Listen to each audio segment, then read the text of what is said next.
이분은 소인의 흉년이 든 할머니이십니다. 마을에 관군의 수색이 시작되던 날, 소년 명석은 노파 앞을 막아섰습니다. 전날 산길에서 쓰러진 노파와 병약한 아이를 거두어들인 지 하루도 지나지 않은 때였지요. 노파의 정체를 확신하지 못한 채로 명석은 그 자리에서 거짓말을 지어냈습니다. 그런데 이 거짓말이 온 가족의 운명을 뒤바꿔 놓을 줄은 그때만 해도 몰랐습니다. 구독과 좋아요는 더 좋은 이야기를 만드는 힘이 됩니다. 그럼 지금부터 이야기를 시작하겠습니다. 옛날 옛적 삼남 어느 산골 마을에 흉년이 들었습니다. 논바닥은 거북이 등처럼 쩍쩍 갈라졌지요. 마을 사람들은 풀뿌리로 죽을 쑤어 겨우 끼니를 이었습니다. 장마철이 지나도록 비 한 방울 내리지 않았던 그 해였지요. 이런 흉년은 난생 처음일세. 동네 노인들은 혀를 내둘렀습니다. 옆집 순돌 아비는 소를 팔러 읍내로 떠난 지 며칠째였습니다. 뒷집 노인은 굶은 지 사흘째라는 소문도 돌았지요. 마을 어귀 선앙당 앞에는 비가 오기를 비는 사람들의 발길이 끊이지 않았습니다. 누군가는 조상 탓을, 누군가는 하늘 탓을 하며 한숨을 내쉬었지요. 그런 흉흉한 분위기 속에서도 아이들의 배고픈 울음소리만은 그치지 않았습니다. 그해 가을, 명석은 이제 겨우 13살이었습니다. 작은 체구였지만 눈매만은 유독 또렷했지요. 무엇 하나 그냥 지나치는 법이 없었지요. 저 아이는 눈치가 여느 어른보다 낫다니까. 동네 어른들은 종종 그렇게 말하곤 했습니다. 그럴 때마다 명석은 그저 겸연쩍게 웃어넘길 뿐이었지요. 칭찬받는 것보다는 당장 눈앞에 끼니가 더 급했으니까요. 그래도 그런 칭찬을 들을 때마다 명석은 어쩐지 아버지가 곁에 있는 듯한 기분이 들었습니다. 명석아, 오늘도 산에 올라가려고? 최 씨가 부엌에서 나오며 아들을 붙잡았습니다. 나물이라도 캐 와야지요, 어머니. 곳간이 텅 비었지 않습니까? 명석의 대답에 최 씨는 아무 말도 하지 못했지요. 그저 아들의 등을 물끄러미 바라볼 뿐이었지요. 남편 서익현이 세상을 뜬 지 벌써 5해였습니다. 그날 이후로 살림은 온전히 13살 소년의 어깨 위에 얹혀 있었지요. 동네 사람들도 딱하게 여겼지만 저마다 형편이 어려워 선뜻 손을 내밀지 못했습니다. 서익현은 살아생전 하급 무관이었습니다. 전장을 누비던 시절 어린 명석을 무릎에 앉히고 종종 이런 말을 했지요. 그의 목소리는 낮았지만 한마디 한마디에 무게가 실려 있었습니다. 사람이든 짐승이든 눈에 보이는 것 너머를 봐야 하는 법이다. 걸음걸이, 손끝에 굳은 살, 옷고름 매는 방식 하나까지. 어린 명석은 그 말을 온전히 알지 못했습니다. 하지만 아버지의 눈빛만은 또렷이 기억했지요. 이 집신 자국을 보아라. 발끝이 유난히 깊게 파였지. 무거운 짐을 지고 걸었다는 뜻이다. 8살 명석은 다 이해하지 못했지만 아버지 곁에 쪼그려 앉는 그 시간이 좋았습니다. 아버지, 저것도 알 수 있습니까? 명석이 마당 흙바닥에 다른 자국을 가리키며 묻곤 했지요. 어디 한번 내가 먼저 말해 보아라. 서익현은 그렇게 되묻는 것을 즐겼습니다. 그리고 지금 그 가르침은 명석의 몸에 완전히 배어 있었지요. 그날도 명석은 나물 바구니를 들고 뒷산으로 향했습니다. 바람이 유독 차가웠습니다. 살을 애는 듯한 바람이었지요. 하늘은 잿빛으로 낮게 내려앉아 있었지요. 산길 초입에는 며칠 전 내린 서리가 아직 녹지 않고 남아 있었습니다.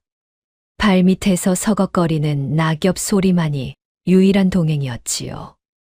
산길을 반쯤 올랐을 무렵 명석의 발걸음이 문득 멈췄습니다. 길가 바위 옆에 웬 사람 형체가 쓰러져 있었던 것입니다. 가까이 다가가 보니 백발의 노파가 어린아이를 품에 안은 채 정신을 잃고 있었습니다. 옷은 다 해진 무명이었지만 손목만은 유난히 희고 고왔지요. 아이는 병약해 보였고 숨소리마저 가늘었습니다. 바람이 불 때마다 마른 나무잎이 두 사람 위로 떨어져 쌓였습니다.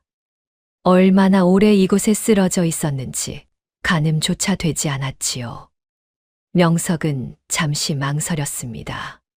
집안 사정도 넉넉지 않은데. 하지만 아이의 파랗게 질린 입술을 본 순간 그 셈은 지워졌습니다.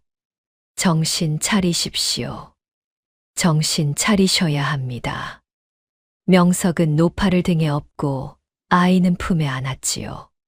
작은 몸으로 어른과 아이를 함께 옮기는 일은 쉽지 않았지요. 몇 번이나 넘어질 뻔했지만 이를 악물고 산을 내려왔습니다. 발바닥이 돌부리에 몇 번이나 부딪혀 얼얼했지만 명석은 멈추지 않았지요. 집에 도착하자 최 씨는 버선발로 뛰어나왔습니다. 이게 대체 무슨 일이냐? 산길에서 쓰러져 계셨습니다. 그냥 지나칠 수가 없었어요. 최 씨는 한숨을 내쉬었습니다. 하지만 이내 아궁이에 불을 지피고 죽을 끓이기 시작했지요. 가난한 살림에도 사람을 내치지 못하는 것이 이 모자의 천성이었습니다. 노파는 반나절이 지나서야 눈을 떴습니다. 가장 먼저 아이의 손을 찾아 쥐었지요. 은동아, 은동아. 아이가 가늘게 눈을 뜨자 노파의 눈에서 눈물이 흘렀습니다. 그 눈물은 단순한 안도로 보이지 않았지요. 오랜 세월 쌓인 근심이 한꺼번에 터진 듯 했습니다. 최 씨는 부엌 한켠에 쭈그려 앉아 마지막 남은 좁쌀을 탈탈 털어 죽을 안쳤습니다. 안 그래도 부족한 양식이었지만 낯선 이를 굶겨 보낼 수는 없는 노릇이었지요. 얘야, 아궁이에 불이나 좀 더 지펴다오. 밤바람이 차구나. 명석은 말없이 장작을 안아왔습니다. 불빛이 방 안을 은은하게 비추자 쓰러져 있던 두 사람의 얼굴이 조금 더 또렷이 드러났지요. 그 모습을 지켜보던 명석은 묘한 위화감을 느꼈습니다. 거린치고는 손끝이 너무 곱다는 것. 말을 아끼면서도 배어있는 기이한 격식. 죽 한 그릇을 받아 들 때조차 허리를 곧게 편 흐트러지지 않는 자세. 아버지의 옛 가르침이 스쳐 지나갔습니다. 어르신, 조남이 어찌 되십니까? 명석이 조심스레 물었습니다. 노파는 대답 대신 옅은 미소만 지었지요. 이름은 물어 무엇하겠느냐. 지금은 그저 하룻밤 신세를 지는 늙은이일 뿐이니라. 그 말투에는 거린의 것이라 하기엔 너무 무거운 위엄이 배어 있었습니다. 명석은 더 캐묻지 않기로 했지요. 밤이 깊어지자 아이는 곤히 잠들었습니다. 노파는 화롯불 앞에 앉아 명석을 가만히 바라보았지요. 장작이 타는 소리만이 고요한 방 안을 채웠습니다. 너는 어찌하여 낯선 늙은이를 이리 거두었느냐. 마을에 흉흉한 소문이 도는 걸 알 텐데. 명석은 잠시 생각하다 답했습니다. 지나가는 일을 나 몰라라 하면 그게 사람입니까?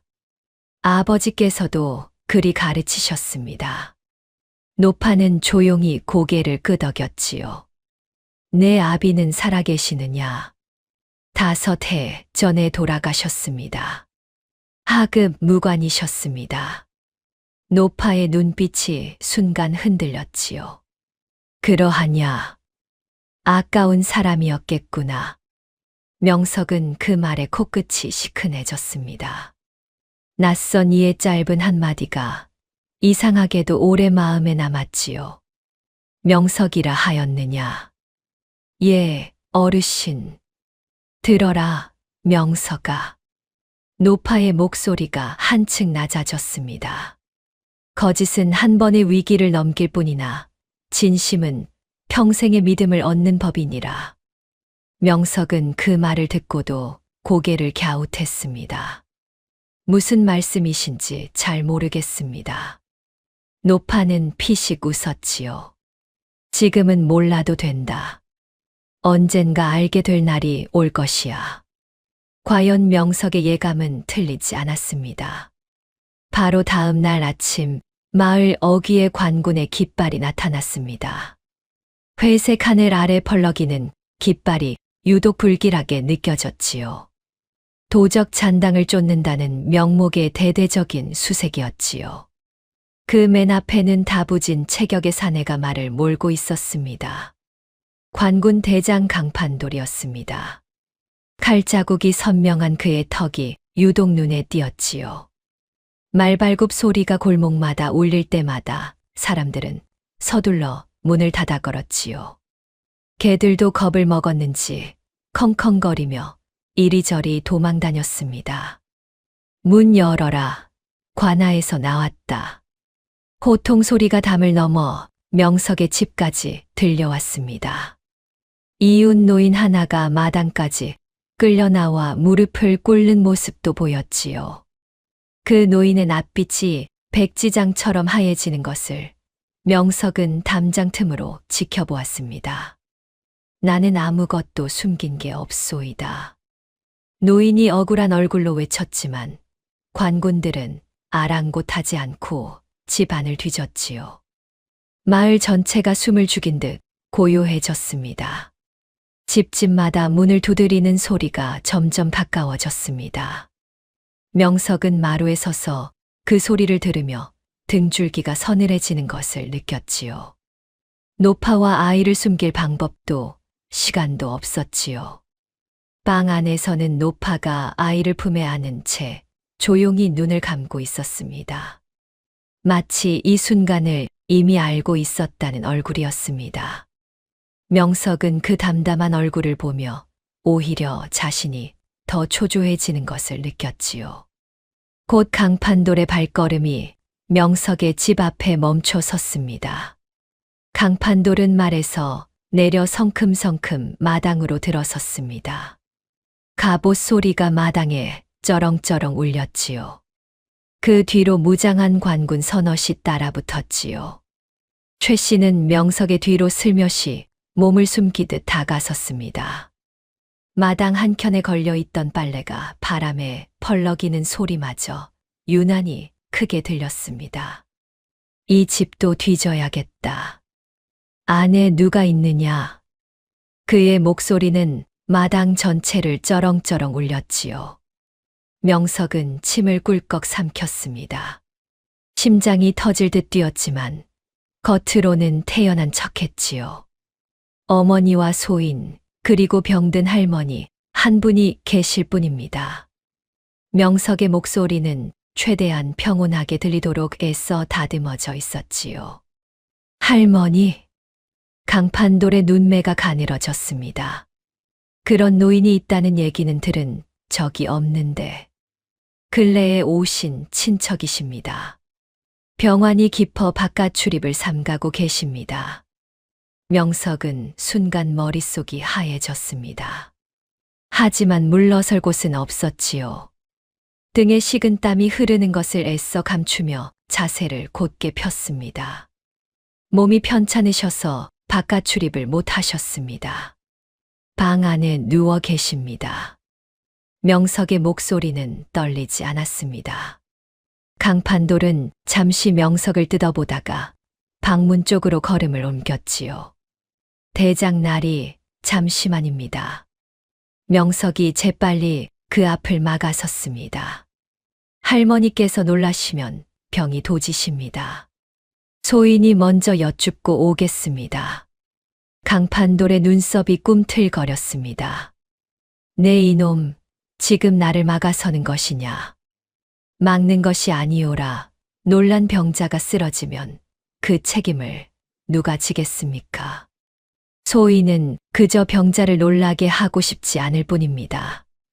당돌한 대답에 강판돌은 잠시 말문이 막혔지요. 어린 것이 말은 청산유수구나. 곁에 있던 관군 하나가 피식 웃음을 터뜨렸지요. 먼저 들어가 말씀 올리겠습니다. 명석은 대답도 듣지 않고 방문을 열고 들어갔습니다. 방 안에서 노파는 이불을 뒤집어 쓴 채 앓는 신용을 하고 있었습니다. 명석이 눈짓하자 노파는 신음소리까지 곁들여 완벽한 병자 행세를 해냈지요. 곁에 은동도 겁먹은 얼굴로 노파의 옷깃을 꼭 붙들었습니다. 그 작은 몸이 바들바들 떨리는 것이 명석의 눈에도 보였지요. 할머니, 관군 나리께서 문 안차 오셨습니다. 노파는 힘없는 목소리로 기침을 두어 번 뱉었습니다. 강판돌이 방문 앞에서 안을 들여다보았습니다. 이불 밖으로 드러난 것은 백발과 야윈 손뿐이었지요. 험. 노파는 다시 한번 기침 소리를 냈습니다. 그 손끝이 미세하게 떨리는 것까지 계산된 연기처럼 보였지요. 강판돌의 눈이 방 안 구석구석을 훑었지요. 낡은 이불장, 벽에 걸린 무명옷, 흙바닥에 놓인 물그릇까지. 수상한 구석은 없어 보였습니다. 그런데도 그는 좀처럼 방문 앞을 떠나지 못했지요.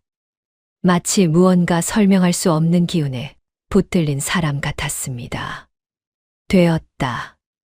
병자를 더 붙들고 있을 이유는 없이. 그의 목소리에 아주 잠깐 알 수 없는 망설임이 스쳤습니다. 다음 집으로 간다. 관군들이 우르르 대문을 빠져나갔지요. 그렇게 첫 번째 위기는 넘어갔습니다. 명석은 다리에 힘이 풀려 마루에 털썩 주저앉았습니다. 최 씨가 달려와 아들의 등을 쓸어내렸지요. 잘했다, 명석아. 정말 잘했어. 하지만 최 씨의 얼굴에도 옅은 그늘이 드리워 있었습니다. 오늘의 위기는 넘겼지만 내일 또 어떤 시험이 닥칠지 알 수 없었으니까요. 담장 너머로 옆집 안악의 곡소리가 들려왔습니다. 관군에게 곡식을 몰수당한 모양이었지요. 명석은 그 소리를 들으며 주먹을 꽉 쥐었습니다. 방 안에서는 노파가 이불을 걷고 몸을 일으켜 앉았습니다. 놀랐겠구나. 노파가 은동의 머리를 쓰다듬으며 나직이 말했지요. 아닙니다. 무섭지 않았습니다. 은동은 애써 씩씩하게 대답했지만 그 목소리 끝은 미세하게 떨리고 있었습니다. 노파는 그런 은동을 가만히 끌어안았지요. 방문 틈으로 그 모습을 지켜보던 명석은 마음이 무거워졌습니다. 저 어린아이가 겪어야 할 두려움이 대체 얼마나 더 남았을지 가늠조차 되지 않았지요. 최 씨가 조심스레 방문을 열고 들어와 노파 곁에 앉았습니다. 어르신, 몸은 좀 어떠십니까? 염려해 주어 고맙소. 이만하면 괜찮소이다. 노파는 그렇게 답하면서도 은동의 손을 놓지 않았지요. 두 여인 사이에는 말로는 다 담을 수 없는 무거운 공감이 흘렀습니다. 해가 완전히 저물고 온 마을이 어둠에 잠겼습니다. 저녁상을 물린 뒤 명석과 최 씨는 나란히 앉아 낮의 일을 곱씹었지요. 멀리서 아직도 관군의 말발굽 소리가 간간히 들려오는 듯했습니다. 최 씨는 부엌 문을 다시 한번 단단히 걸어 잠갔습니다. 혹여나 하는 마음에 문고리까지 한번 더 흔들어 확인했지요. 그 사이 은동은 명석의 옷자락을 붙잡고 조용히 곁에 앉아 있었지요. 형, 오늘 무서웠어? 은동이 나직이 물었습니다. 조금. 하지만 은동이 너보다는 안 무서웠을걸. 명석의 농담에 은동은 살짝 웃음을 지었지요. 그 웃음이 명석에게는 작은 위안이 되었습니다. 그때 방 안쪽에서 인기척이 났습니다. 노파가 몸을 일으켜 문지방을 넘어온 것이었지요. 낮에 앓는 신용이 거짓이었다는 듯 걸음걸이에는 흔들림이 없었습니다. 은동은 그새 노파 곁으로 가 곤히 잠들 채비를 했지요. 명서가. 노파의 목소리가 낮에 듣던 것과는 사뭇 달랐습니다.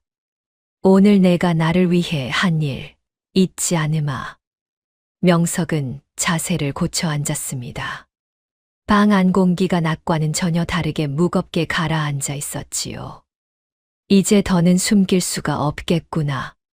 노파는 천천히 두루마기 소매를 걷어 올렸습니다. 손목 안쪽 희고 고운 살결 위에 옅게 남은 붉은 자국이 드러났지요. 도장을 찍은 듯한 특이한 문양이었습니다.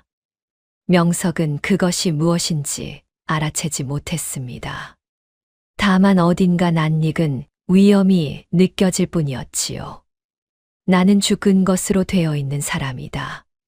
노파가 나직이 입을 열었습니다. 한 해 전 궁에서 큰 변고가 있었느니라. 나는 폐서인되어 죽었다고 알려졌고 이 아이는 태어난 적이 없는 것으로 지워졌다. 방 안 공기가 순식간에 얼어붙었습니다. 최 씨는 숨을 멈춘 채 노파를 바라보았지요. 장지문 밖으로 스며드는 바람 소리마저 그 순간만큼은 유난히 크게 들렸습니다. 그렇다면 어르신께서는 대체 뉘시길래? 명석의 목소리가 떨려 나왔습니다. 노파는 조용히 고개를 끄덕였지요. 그러하다. 나는 폐위된 대비이며 이 아이는 선왕의 유일한 원자니라. 그 순간 명석의 머릿속에 여러 기억이 한꺼번에 뒤엉켰지요. 낮에 본 강판돌의 눈빛, 마을에 붙은 방, 아버지의 옛 가르침까지. 최 씨는 두 손으로 입을 틀어 막았습니다. 소인이 감히 여쭙습니다. 그럼 앞으로 어찌하실 생각이십니까? 명석의 물음에 노파는 잠시 눈을 감았지요. 아직은 나도 알 수 없구나. 다만 살아남는 것이 먼저다. 어찌하여 하필 소인의 집에 오셨습니까? 산길에서 정신을 잃었을 때 이미 갈 곳이 없었느니라. 관군의 눈을 피해 숨어들 곳을 찾다가 쓰러진 것이었다. 그날의 기억을 떠올리는 노파의 눈빛이 잠시 흐려졌지요. 며칠을 굶고 헤맨 끝에 정신을 잃었던 그 산길이 하필 명석과 마주친 자리였습니다. 노파는 명석의 손을 가만히 잡았습니다.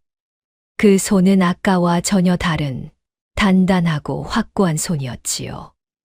내 너에게 무거운 짐을 지우는 것 같아 미안하구나. 아, 아닙니다. 다만 소인이 감당할 수 있을지 걱정입니다. 명석은 조용히 답했습니다. 최 씨가 떨리는 목소리로 물었습니다. 그렇다면 낮에 나리께서 다시 오시면 그때는 어찌하시렵니까? 그때는 더 이상 숨길 수 없을 것이요. 노파의 대답은 담담했지만 이미 각오가 서려 있었지요. 명석은 그 담담함 속에 숨겨진 오랜 체념을 느꼈습니다. 얼마나 많은 위기를 넘겨왔기에 저토록 흔들림이 없는 것인지 짐작조차 되지 않았지요. 방 안에는 무거운 침묵만이 흘렀습니다. 그날 밤 명석은 좀처럼 잠을 이루지 못했습니다. 천장을 바라보며 노파의 말을 몇 번이고 곱씹었지요. 방 안 가득한 어둠 속에서 낮에 있었던 일들이 자꾸만 떠올랐습니다. 거짓으로 위기를 넘긴 것은 오늘 하루뿐이었습니다.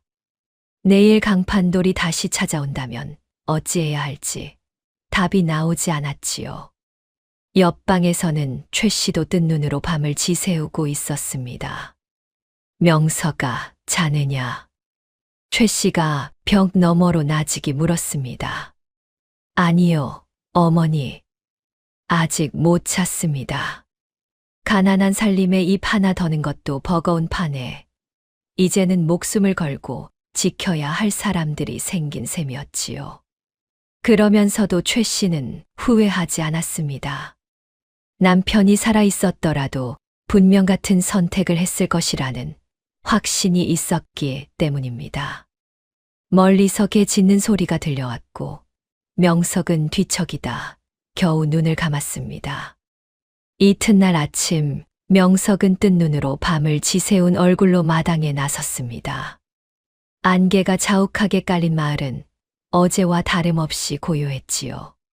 그러나 명석의 마음속만은 어제와 완전히 다른 무게로 가라앉아 있었습니다.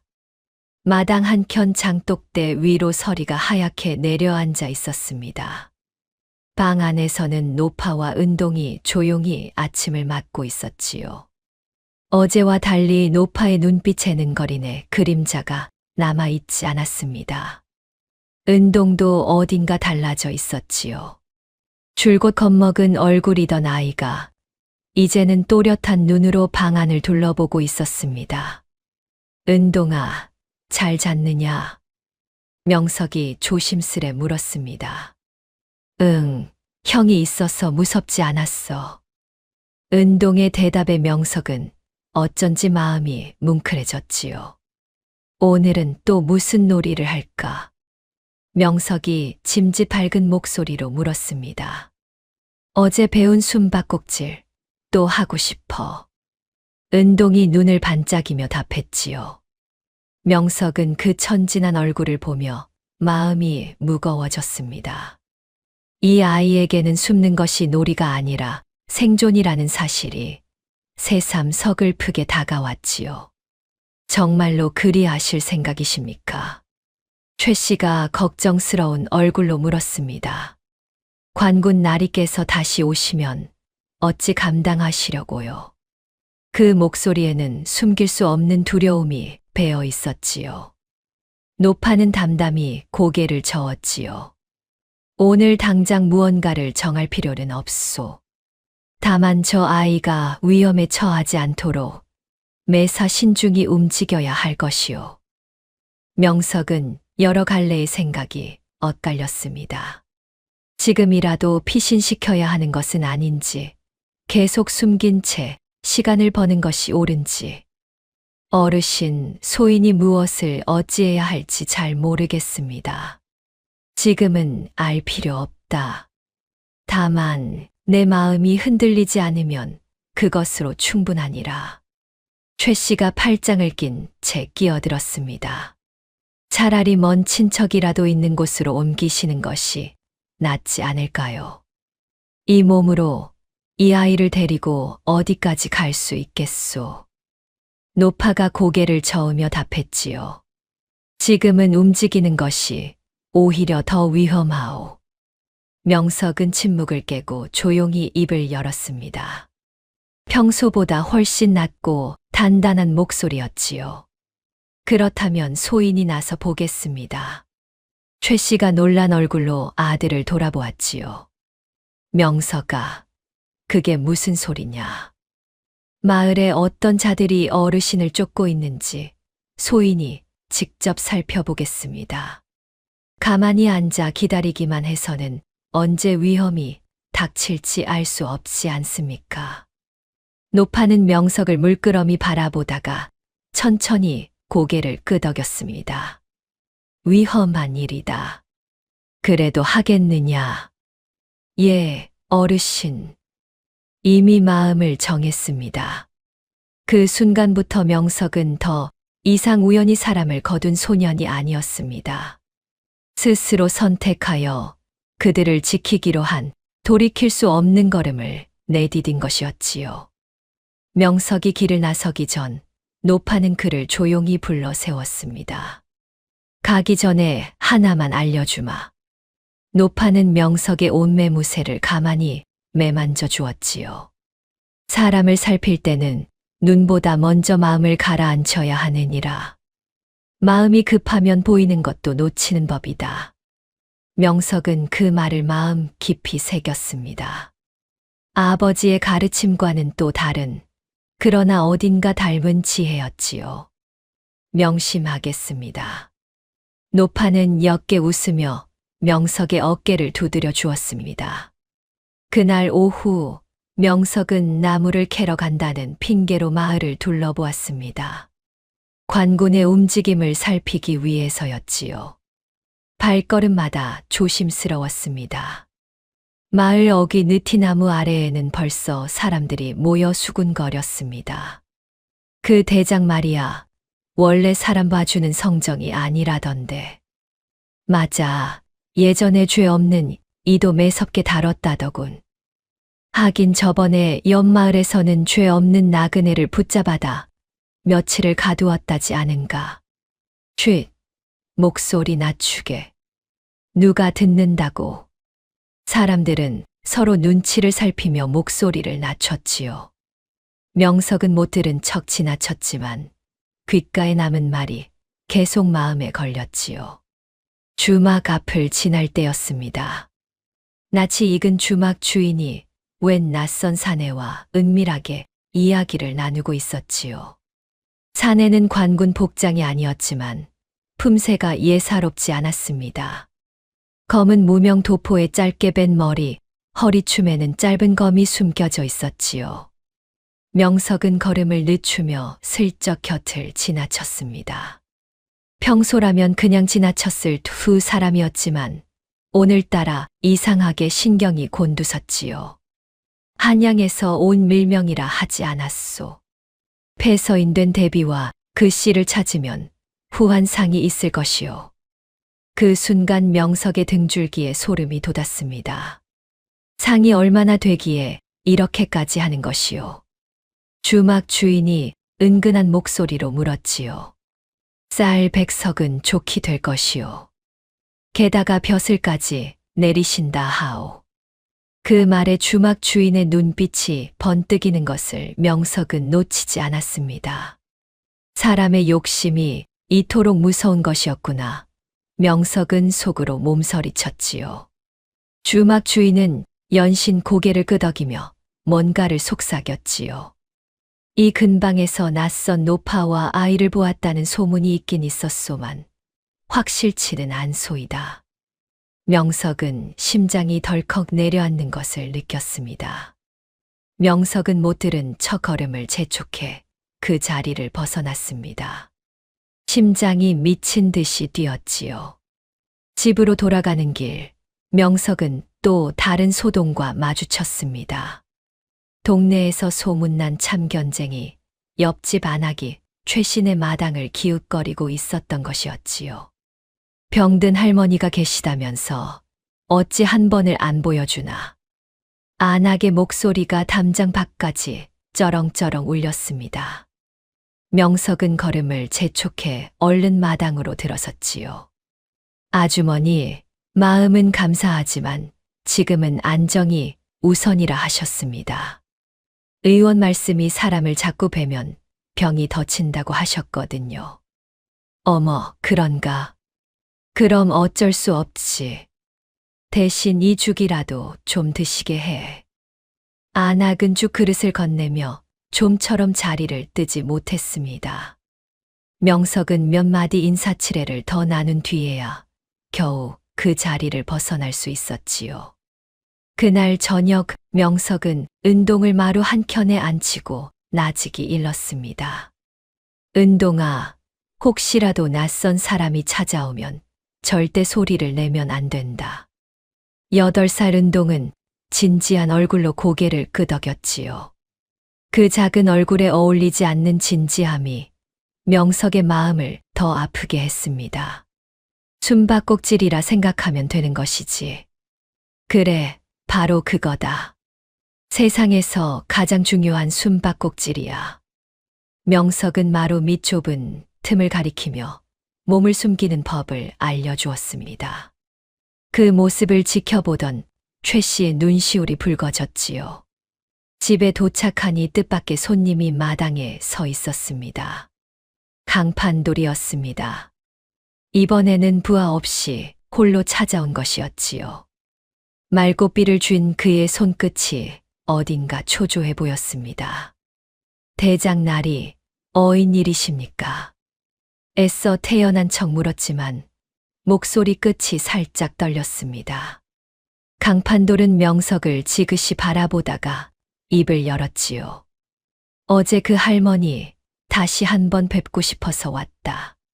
하지만 아직 병환이 낫지 않으셨습니다. 내 눈으로 직접 봐야겠다. 그의 목소리에는 더 이상 물러설 기미가 보이지 않았습니다. 그때 방 안에서 노파의 목소리가 들려왔습니다. 들어오시게 하여라. 강판돌이 방문을 열고 들어섰지요. 노파는 이불도 덮지 않은 채 꼿꼿이 앉아 그를 맞이하고 있었지요. 방 안 가득 낯선 위엄이 감돌았습니다. 어인일로 이 늙은이를 다시 찾으셨소. 노파의 말투는 어제와 완전히 달랐습니다. 강판돌은 그 자리에 얼어붙은 듯 한참 동안 말이 없었지요. 아니요. 아무것도 아니외다. 마침내 강판돌이 고개를 저으며 자리에서 일어섰습니다. 몸조리 잘하십시오. 그러고는 뒤도 돌아보지 않고 방을 나섰지요. 명석은 문 밖에서 그 뒷모습을 바라보며 안도와 불안이 뒤섞인 숨을 몰아쉬었습니다. 방금 전까지도 강판돌의 눈빛에서 예사롭지 않은 동요를 느꼈기 때문이지요. 마당을 나서던 강판돌이 문득 걸음을 멈추고 명석을 돌아보았습니다. 명석이라 하였느냐? 예, 나리. 내 아비 이름이 무엇이었느냐? 서익현이라 하셨습니다. 5해 전에 돌아가셨습니다. 그 이름을 듣는 순간 강판돌의 눈빛이 크게 흔들렸습니다. 그의 손이 말고삐를 쥔 채로 잠시 멈칫했지요. 하지만 아무 말도 하지 않고 그대로 말에 올라 떠나버렸습니다. 말발굽 소리가 멀어져 가는 것을 지켜보며 명석은 오늘 벌어진 일들을 되짚어 보았습니다. 그날 밤 명석은 노파에게 낮에 있었던 일을 소상히 전했지요. 강판돌이 아버지의 이름을 듣고 흔들리던 그 눈빛까지 빠뜨리지 않고 말했습니다. 노파는 가만히 듣고만 있다가 나직이 중얼거렸습니다. 그자라면 어쩌면 우리 편이 되어줄지도 모르겠구나. 그 말이 무슨 뜻인지 명석은 미처 헤아리지 못했지만 어쩐지 마음 한구석에 작은 희망이 스며드는 것을 느꼈지요. 방 안 화롯불이 서서히 잦아들 무렵 명석은 조용히 눈을 감았습니다. 내일은 또 어떤 하루가 기다리고 있을지 짐작조차 되지 않았지요. 며칠이 조용히 흘렀습니다. 겉으로는 평온해 보였지만 명석의 집 안에는 팽팽한 긴장이 감돌았지요. 그 팽팽함은 마치 언제 끊어질지 모르는 팽팽한 실 같았습니다. 노파는 낮 동안 방 안에서 나오지 않았고 은동도 밖으로 나가는 일이 없었지요. 바깥 세상과 완전히 단절된 나날이었습니다. 명석은 하루도 거르지 않고 마을을 살피며 낯선 이들의 움직임을 확인하고 다녔지요. 매일 아침 눈을 뜨면 오늘 하루도 무사히 넘길 수 있을지부터 걱정이 앞섰습니다. 매일 밤 명석은 그날 보고 들은 것을 노파에게 낱낱이 전했습니다. 오늘은 별다른 움직임이 없었습니다. 그러하냐? 다행이구나. 누가 마을에 새로 들어왔는지 관아의 동태는 어떠한지 빠짐없이 전했지요. 노파는 그런 이야기를 들으며 조금씩 낯빛이 어두워졌지요. 포위망이 서서히 좁혀오고 있다는 것을 노파는 누구보다 먼저 눈치채고 있었던 것입니다. 그러던 어느 날 명석은 다시 그 검은 무명 도포의 사내를 마주쳤습니다. 이번에는 주막이 아니라 마을 초입, 사람이 드문 길목이었지요. 사내는 이번엔 혼자가 아니었습니다. 관복을 입지 않은 무장 셋이 함께였지요. 저마다 허리춤에 짧은 검을 숨기고 있었고 눈빛에는 날카로움이 서려 있었습니다. 명석은 재빨리 몸을 숨기고 그들의 대화에 귀를 기울였습니다. 이 근방 20집 남짓을 이미 다 훑었소. 좌상 대감께서 친히 명하신 일이오. 실수는 용납되지 않소.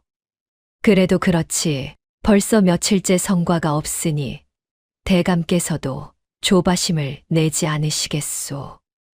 좌상이라는 말에 명석은 숨이 턱 막혔지요. 남은 집은 몇이나 되오. 산 밑 몇 채 정도만 남았소. 그 중에서도 유독 수상쩍은 곳이 하나 있다 하오. 그 말에 명석은 숨이 멎는 듯 했지요. 설마 자신의 집을 두고 하는 말은 아닐까. 등줄기가 서늘해졌지요. 사내들은 곧 흩어져 각기 다른 방향으로 향했습니다. 명석은 서둘러 집으로 돌아갔습니다. 숨이 턱까지 차오른 채로 마당에 들어서자 노파가 먼저 낯빛을 알아챘지요. 평소라면 대문 소리만으로도 명석을 알아보던 노파였지만 이날은 그 발소리부터가 예사롭지 않다는 것을 느낀 듯 했습니다. 무슨 일이 있었느냐? 그 목소리에도 이미 긴장이 서려 있었습니다. 좌이정이 직접 사람을 풀었다 합니다. 이 근방을 이미 20집 넘게 뒤졌다고 했습니다. 노파의 얼굴이 순간 굳어졌지요. 노태겸이로구나. 노파가 나직이 그 이름을 뱉었지요. 그자가 결국 여기까지 손을 뻗쳤단 말이냐. 최 씨가 놀란 얼굴로 물었습니다. 어르신, 그자가 대체 누구입니까? 1년 전 나와 원자를 몰아낸 반정의 우두머리다. 당시 궁 안에서 노태겸을 따르지 않는 이는 하나둘 자리를 잃거나 목숨을 잃었다고. 노파는 담담히 말을 이었지요. 그자는 결코 어설프게 손을 놓는 사람이 아니다. 그자가 살아있는 한 이 아이는 언제까지고 위험에서 벗어날 수 없느니라. 방 안에는 다시 무거운 침묵이 내려앉았습니다. 명석은 주먹을 꽉 쥐었지요. 막연했던 두려움이 이제는 뚜렷한 이름과 얼굴을 가지게 된 것이었습니다. 한편 그 시각 관아에서는 강판돌이 홀로 등잔불 앞에 앉아 있었습니다. 서익현이라. 그가 나직이 그 이름을 되뇌었지요. 명석이 알려준 그 이름이 그의 머릿속을 떠나지 않았지요. 10년 전 전장에서 자신을 구해준 은인의 아들이었으니까요. 그날 화살이 빗발치던 전장에서 서익현이 아니었다면 자신은 이미 죽은 목숨이었습니다. 그날의 기억은 10년이 지난 지금도 강판돌의 머릿속에 생생했지요. 좌이정의 명을 따르자니 은인의 아들을 벼랑 끝으로 모는 셈이었습니다. 그렇다고 명을 거스르자니 자신의 목숨과 가문이 위태로워질 판이었지요. 대체 어찌해야 옳단 말인가? 강판돌은 나직이 혼잣말을 뱉었습니다. 강판돌은 밤이 깊도록 그 갈등을 곱씹었지요.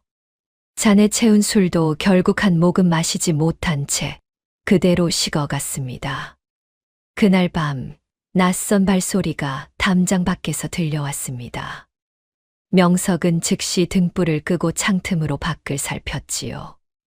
어둠 속에서 검은 그림자 두엇이 담장을 따라 천천히 움직이고 있었습니다. 심장이 터질 듯 뛰었지만 명석은 숨소리조차 죽였지요. 최 씨는 은동의 입을 조심스레 가리며 소리를 죽였습니다. 노파는 눈을 감은 채 미동도 하지 않았지요. 그 침착함이 오히려 명석에게는 더 큰 긴장으로 다가왔습니다. 그림자들은 담장을 따라 한 바퀴 돌더니 대문 앞에서 걸음을 멈췄지요. 그 순간이 명석에게는 마치 한나절처럼 길게 느껴졌습니다. 그림자들은 한참을 서성이다가 다행히 다른 집 쪽으로 방향을 틀었지요. 한참 뒤에야 명석은 참았던 숨을 길게 내쉬었습니다. 등에는 식은 땀이 흥건히 배어 있었지요. 최 씨가 조용히 은동의 머리를 쓸어내리며 물었습니다. 이 아이는 대체 언제까지 이렇게 숨죽여 지내야 하는 걸까요? 노파는 그 물음에 선뜻 답하지 못했지요. 은동은 그 와중에도 최 씨의 품에 안겨 조용히 잠들어 있었습니다. 그 평온한 얼굴이 오히려 방 안의 어른들에게는 더 무겁게 다가왔지요. 위험했습니다. 명석이 식은땀을 닦으며 노파에게 속삭였습니다. 저들이 곧 이 집도 의심하기 시작할 것입니다. 노파는 조용히 고개를 끄덕였지요. 이제 시간이 얼마 남지 않은 듯하구나. 그 말을 하는 노파의 목소리에는 두려움보다는 오히려 담담한 체념이 서려 있었습니다. 최 씨는 그런 노파의 모습을 보며 오히려 마음이 더 무거워졌지요. 사람이 저토록 담담해질 수 있는 것은 얼마나 많은 상실을 겪었기 때문일까 싶었습니다. 다음 날 관아에는 파발이 도착했습니다. 좌의정 노태겸이 친히 보낸 서찰이었지요. 강판돌은 떨리는 손으로 봉투를 열었습니다. 닷새 안에 대비와 원자를 잡아들이지 못하면 그대의 관직과 가문의 안위를 보장할 수 없을 것이요. 그 아래에는 더 서늘한 한 줄이 덧붙어 있었지요. 지난달 이웃 고을 수색 대장 하나가 어찌 되었는지 그대도 익히 들었을 것이요. 강판돌의 손이 부들부들 떨렸습니다. 석 달 전 성과를 내지 못했다는 이유로 하루아침에 파직되어 옥에 갇힌 이웃 고을 대장의 소문을 강판돌도 익히 들어 알고 있었지요. 그 소문 뒤에 노태겸이 있었다는 사실도 이제는 의심할 여지가 없었습니다. 닷새라. 강판돌은 서찰을 움켜쥔 채 나직이 되뇌었지요. 그날부터 마을을 도는 관군의 발걸음은 눈에 띄게 거칠어졌습니다. 한편 명석은 그런 사정을 알 리 없었습니다. 다만 마을을 오가는 관군의 수가 부쩍 늘고 그 기세가 예전과 확연히 달라졌다는 것만은 피부로 느낄 수 있었지요. 오늘은 유독 살벌하더구나. 최 씨가 저녁상을 차리며 나직이 말했습니다. 예, 저도 그리 느꼈습니다. 명석은 그 심상치 않은 낌새에 마음이 무거워졌지요. 그날 저녁 명석은 나무를 판다는 핑계로 다시 마을을 돌아보았습니다. 관군 막사 근처를 지날 때 병사 둘의 대화가 얼핏 귀에 들어왔지요. 닷새 안에 못 찾으면 대장 목이 날아간다더군. 그러니 요즘 저리 눈에 불을 켜고 다니시지. 명석은 그 말에 심장이 덜컥 내려앉았습니다. 집으로 서둘러 돌아온 명석은 노파와 최 씨에게 이 사실을 알렸습니다. 관군에게 닷새의 기한이 떨어졌다 합니다. 그 안에 못 찾으면 강 대장님도 무사하지 못하다고 했습니다. 노파의 표정이 그 어느 때보다 무겁게 가라앉았지요. 방 안의 공기마저 순식간에 얼어붙는 듯 했습니다. 그렇다면 그자도 이제 물러설 곳이 없겠구나. 노파가 나직이 중얼거렸습니다. 그 말에는 강판돌에 대한 염려가 은은히 배어 있었지요. 이제 정말 얼마 남지 않았구나. 최 씨는 두 손을 모아쥐며 눈물을 글썽였습니다. 그렇다면 이제 어찌해야 합니까? 노파는 한참을 침묵하다가 입을 열었지요. 화롯불 그림자가 노파의 야윈 얼굴 위로 일렁였지요. 그 얼굴에는 오랜 세월의 풍파가 고스란히 새겨져 있었습니다. 명석아, 내 너에게 부탁 하나만 하마. 무엇이든 말씀하십시오. 만약 저들이 들이닥친다면 너는 더 이상 나서지 말거라. 이 늙은이의 목숨 하나로 끝날 일을 너희 모자까지 휘말리게 할 수는 없다. 명석은 고개를 세차게 저었습니다. 그럴 수는 없습니다. 어르신을 여기까지 지켜온 것이 소인인데 이제 와 손을 놓으라 하십니까? 명서가 부디 마음을 고쳐먹거라. 소인은 끝까지 어르신과 은동이를 지킬 것입니다. 그 목소리에는 13살 소년답지 않은 확고함이 서려 있었지요. 단호한 그 말에 노파는 잠시 말을 잇지 못했지요. 곁에서 지켜보던 최 씨도 더는 아들을 말리지 못했습니다. 남편을 닮은 그 고집스러운 눈빛을 최 씨는 너무나 잘 알고 있었으니까요. 바로 그때였습니다. 바깥에서 요란한 말발굽 소리가 들려왔습니다. 좋기 연함은 마리는 되어 보이는 소리였지요. 명석의 얼굴이 새파랗게 질렸습니다. 방 안의 촛불이 그 진동에 흔들리는 듯했지요. 최 씨는 은동을 품에 꼭 끌어안았고 노파는 자리에서 천천히 일어섰지요. 오늘은 숨을 필요가 없다. 노파의 그 한마디에 명석은 등골이 서늘해졌습니다. 그 소리는 곧장 명석의 집을 향해 다가오고 있었습니다. 말발굽 소리는 순식간에 마당까지 들이닥쳤지요. 대문이 부서질 듯 활짝 열리고 관군과 낯선 무장들이 밀려들었지요. 그 맨 앞에는 강판돌이 서 있었습니다. 명석은 마루 끝에 서서 그들을 마주했지요. 도망칠 곳도 숨을 곳도 더는 남아있지 않았습니다. 어젯밤 각오했던 순간이 이렇게 빨리 닥칠 줄은 몰랐지요. 강 대장, 이번엔 확실한 밀고요. 이 집 안에 패서인 든 대비와 원자가 숨어 있소. 좌의정의 밀명을 받은 사내가 앞으로 나서며 소리쳤습니다. 그 목소리에는 확신에 찬 오만함이 배어 있었지요. 강판돌의 시선이 명석을 향했지요. 문을 열어라. 사내의 명령에 관군 몇이 방문을 향해 다가섰습니다. 명석은 온몸으로 그 앞을 막아섰지요. 이 집에는 소인의 늙은 할머니뿐입니다. 무슨 근거로 이러시는 겁니까? 비켜라, 어린 것이 감히. 사내가 명석을 거칠게 밀쳐냈습니다. 명석은 마당 바닥에 나동그라졌지요. 무릎과 손바닥이 흙바닥에 쓸려 피가 배어 나왔습니다. 최 씨가 놀라 마당으로 뛰쳐나오려 했지만 관군 하나가 그 앞을 막아섰지요. 그래도 명석은 다시 일어나 방문 앞을 가로막았지요. 차라리 소인을 먼저 베십시오. 그 순간 방문이 안에서 스스로 열렸습니다. 노파가 은동의 손을 잡고 천천히 걸어 나왔지요. 더 이상거리는 행색이 아니었습니다. 낡은 옷을 걸치고 있었지만 걸음걸이와 눈빛에는 감출 수 없는 위엄이 흘렀지요. 마당에 있던 모든 이들이 순간 숨을 죽였습니다. 관군들조차 저도 모르게 한 걸음씩 물러섰지요. 그만하여라. 노파의 한마디에 소란스럽던 마당이 일순간 고요해졌지요. 내가 그대들이 찾는 사람이다. 좌의정의 사내가 눈을 크게 뜨며 한 걸음 다가섰습니다.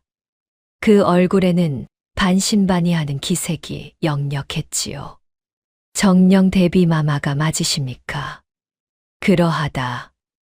노파의 짧은 대답에는 어떤 흔들림도 없었습니다. 명석은 흙바닥에 주저앉은 채 그 광경을 바라보았습니다. 모든 것이 끝났다는 생각이 들었지요. 가슴 한쪽이 무너져 내리는 듯 했습니다. 그토록 지키려 했던 비밀이 결국 이렇게 허무하게 드러나고 마는구나 싶었지요.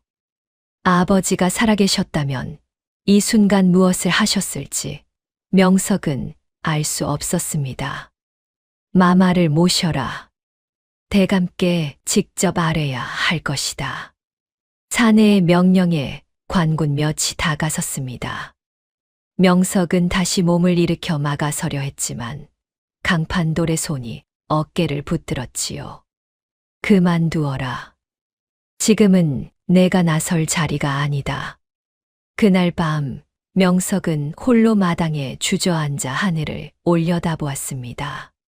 별빛조차 흐릿한 밤이었지요. 차가운 밤바람이 옷깃 사이로 스며들었지만 자리를 뜨지 않았습니다. 온몸이 떨려왔지만 그것이 추위 때문인지 두려움 때문인지 명석 자신도 알 수 없었지요. 노파와 은동은 어디론가 끌려갔고 최 씨는 방 안에서 소리 죽여 울었지요. 모든 것이 자신의 잘못처럼 느껴졌습니다. 조금만 더 조심했더라면, 조금만 더 빨리 알아챘더라면 하는 후회가 밀려왔지요. 문득 노파가 처음 건넸던 그 말이 떠올랐습니다. 거짓은 한 번의 위기를 넘길 뿐이나 진심은 평생의 믿음을 얻는 법이니라. 그때는 이해하지 못했던 그 말이 이제야 조금씩 마음에 와닿았지요. 지금까지 명석이 해온 것은 위기를 넘기기 위한 거짓과 임기응변뿐이었습니다. 하지만 진짜로 필요한 것은 그것이 아니었을지도 모릅니다. 명석은 자리에서 벌떡 일어섰습니다. 결심이 선 그 순간 더 이상의 망설임은 없었습니다. 어머니, 소인관하에 다녀오겠습니다. 최 씨가 놀라 뛰쳐나왔지요. 지금 거기가 어디라고 그러느냐. 안 된다, 명석아. 최 씨는 아들의 팔을 붙잡으며 애원하듯 말했습니다.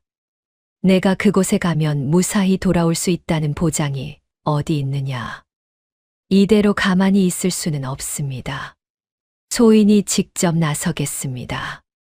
이제껏 거짓으로 두 분을 지켜왔지만 그것만으로는 안 된다는 것을 이제야 알았습니다. 진실을 밝히고 강 대장 나리께 직접 호소해 보겠습니다. 최 씨는 아들의 눈빛에서 굳은 결심을 읽었지요. 더는 말릴 수 없다는 것을 최 씨도 알고 있었습니다. 이튿날 아침 명석은 홀로 관하로 향했습니다. 발걸음마다 두려움이 밀려왔지만 명석은 걸음을 멈추지 않았지요. 관하로 향하는 길이 그 어느 때보다 멀게 느껴졌습니다. 관하 앞마당에는 이미 노파와 은동이 무릎을 꿇린 채 앉아 있었지요. 강판돌은 그 곁에서 착잡한 얼굴로 지켜보고 있었습니다. 소인, 드릴 말씀이 있습니다. 그 목소리는 떨렸지만 결코 작지 않았습니다. 모두의 시선이 어린 소년에게 쏠렸지요. 관군들 사이에서도 술렁임이 일었습니다. 그 두 분을 처음 거둔 것은 소인입니다. 오늘 두 분을 위해 아는 모든 것을 사실대로 고하러 왔습니다. 좌의정의 사내가 코웃음을 쳤습니다. 어린 것이 무엇을 안다고 나서느냐. 사내의 비웃음에도 명석은 눈 하나 깜짝하지 않았지요. 소인은 저 어르신께서 대비마마이시고 저 아이가 원자라는 것을 처음부터 알지 못했습니다. 다만 쓰러진 이를 그냥 지나칠 수 없어 거두었을 뿐입니다. 그리고 흉년으로 굶주린 백성이 가득한 이 땅에서 소인이 배운 것은 사람을 가려 돕지 말라는 것이었습니다. 신분이 높든 낮든 굶주려 쓰러진 이를 돕는 것이 무슨 죄가 됩니까? 마당에 있던 이들 모두가 그 말에 숨죽였습니다. 관군들 사이에서도 작은 술렁임이 일었지요. 사내가 눈살을 찌푸리며 손을 들어 관군에게 신호했습니다. 여봐라, 저 계집아이 같은 소리는 그만 듣고 마마를 옥으로 모셔라. 관군 몇이 다시 노파와 은동 쪽으로 다가섰지요. 강판돌은 그 자리에서 미동도 하지 않았습니다. 강 대장, 못들 하시오. 어서 명을 내리시오. 사내가 재촉했지만 강판돌은 여전히 굳은 얼굴로 서 있을 뿐이었지요. 대감께서 보낸 명은 대비와 원자를 벌하라는 것이 아니라 생사를 확인하라는 것이었소. 강판돌이 마침내 입을 열었습니다. 무슨 궤변이요. 확인했으면 즉시 압송하는 것이 순리 아니요. 사내의 목소리가 날카로워졌지요. 그대는 대감의 서찰을 받지 않았소. 닷새 기한을 벌써 잊으셨소. 그 말에 강판돌의 낯빛이 흔들렸습니다. 관군들 사이에서도 술렁임이 일었지요. 잠시, 정말 잠시였지만 강판돌이 흔들리는 것을 명석은 놓치지 않았습니다. 그 기한을 넘기면 그대의 관직도 가문도 무사하지 못할 것이요. 지금이라도 늦지 않았소. 사내의 말에 강판돌은 두 눈을 질끈 감았지요. 마당에는 숨 막히는 정적이 흘렀습니다. 모든 이들이 그의 다음 말을 기다렸지요. 명석의 심장이 터질 듯 뛰었습니다.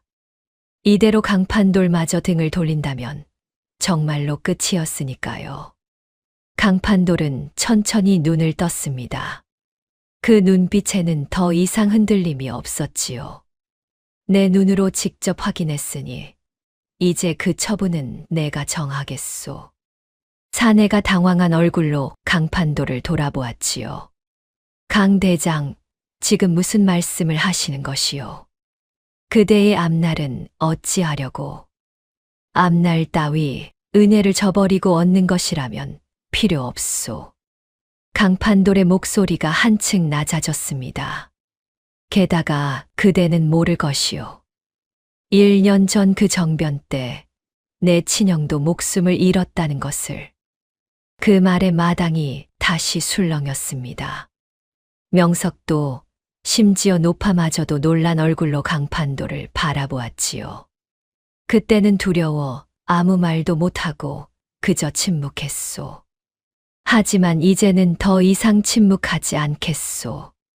강판돌의 목소리에는 흔들림이 없었습니다. 그는 명석 앞으로 다가와 나지기 말했습니다. 그 눈빛에는 오래 묵혀둔 결심이 담겨 있었지요. 내 아비 서익현은 10년 전 전장에서 내 목숨을 구해준 은인이다. 명석은 그 말에 눈이 커졌지요. 그런 은인의 아들이 목숨을 걸고 진실을 밝히러 온 것을 내 어찌 외면하겠느냐. 이 일은 내가 책임지고 조정에 직접 아를 것이요. 그대는 물러가시오. 사내는 분한 얼굴로 몇 마디 항변했지만 결국 물러설 수밖에 없었지요. 그로부터 얼마 지나지 않아 조정에는 큰 변화가 일었습니다. 그것은 아무도 예상치 못한 변화였지요. 강판돌이 직접 나서서 대비와 원자의 생존을 알렸지요. 반정 세력에 동조하지 않던 대신들이 하나둘 힘을 모았습니다. 그동안 숨죽이고 있던 충신들도 이 소식을 듣고 속속 조정으로 모여들었지요. 노태겸의 죄상이 낱낱이 드러나면서 그는 삭탈관직되어 유배를 떠났지요. 은동은 다시 원자의 신분을 되찾았습니다. 얼마 지나지 않아 세자로 책봉되었지요. 책봉식이 열리던 날, 궁 안팎으로 백성들의 환호가 가득했다고 전해집니다. 대비 윤 씨는 명석의 손을 잡았습니다. 내가 아니었다면 이 아이도 나도 여기까지 오지 못했을 것이다. 당치 않으신 말씀입니다. 소인은 그저 해야 할 일을 했을 뿐입니다. 그것이 바로 가장 어려운 일이니라. 곁에 있던 은동도 명석의 손을 꼭 잡았지요. 형, 다음에도 꼭 놀러 올게. 그 말에 명석은 오랜만에 환하게 웃었습니다. 조정에서는 명석의 가문에 후한 벼슬과 상을 내리려 했지만 명석은 정중히 사양했습니다. 소인은 그저 어머니와 함께 고향에서 조용히 살고 싶습니다. 대비는 그런 명석을 보며 흐뭇하게 웃었지요. 욕심 없는 그 마음이야말로 참으로 귀한 것이구나. 곁에 있던 강판돌도 고개를 끄덕였습니다. 그 아비의 그 아들이로다. 그렇게 명석은 다시 고향으로 돌아왔습니다. 흉년도 그 해를 끝으로 물러가고 이듬해에는 오랜만에 풍년이 들었지요. 마을 사람들은 명석의 이야기를 전해 듣고 저마다 놀란 얼굴을 감추지 못했습니다. 평범한 나무꾼 소년인 줄로만 알았던 아이가 알고 보니 대비와 원자를 목숨 걸고 지켜낸 은인이었다는 사실에 마을 전체가 술렁였지요. 명석은 예전과 다름없이 산에 올라 나무를 캐고 어머니와 소박한 밥상을 나누며 살아갔습니다. 다만 예전과 달라진 것이 하나 있다면 명석의 눈빛에 흔들림 없는 단단함이 자리 잡았다는 것이었지요. 훗날 명석은 자신의 아이들에게 종종 이런 말을 들려주었다고 합니다. 거짓은 위기를 넘기게 해줄 뿐이나 진심은 사람의 마음을 얻는 법이란다. 그것은 오래전 산길에서 만난 한 노파가 그에게 남긴 가르침에서 우러난 말이었습니다. 다음 영상을 빠르게 만나보시려면 좋아요와 구독을 눌러주세요. 지금 화면에 나오는 더 재미있는 영상들도 함께 해주세요. 그럼 모두 행복한 하루 보내세요. 감사합니다.